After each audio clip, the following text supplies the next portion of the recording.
Hello friends, welcome to our official YouTube channel Odisha job service. देखो friends, आज आपण ओडिशा रे फाइनेंस जॉब रो रिक्वायरमेंट आउट होई सारिछि, जहा कि ओडिशा रो समस्त जिल्ला रो पुरुष एवं महिला कैंडिडेट माने एई जॉब टी पई एलिजिबल होई परिबे। एथि सहित आपण मानकर एक्सपीरियंस एवं फ्रेशर कैंडिडेट माने ही जोगाजोग कर परिबे। जदि आपण मानकर क्वालिफिकेशन मिनिमम +2 पास करथिबे तबे आपण माने निज निज जिल्ला रे एई जॉब टी पई एलिजिबल होई परिबे।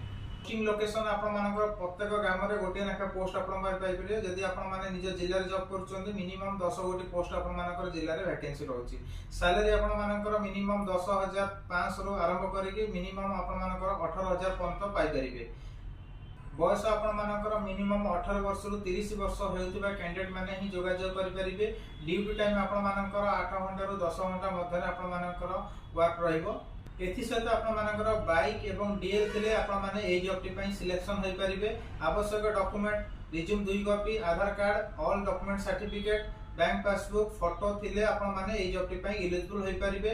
जदि आपण मानक मधरु केही भी ए जॉब टी पई इंटरेस्टेड थिबे तबे दिया जाथिबा ऑफिशियली कांटेक्ट नंबर किबा एड्रेस रे आपण माने सीधा सळक जोगाजोग करी जॉब टी को पाई परिबे।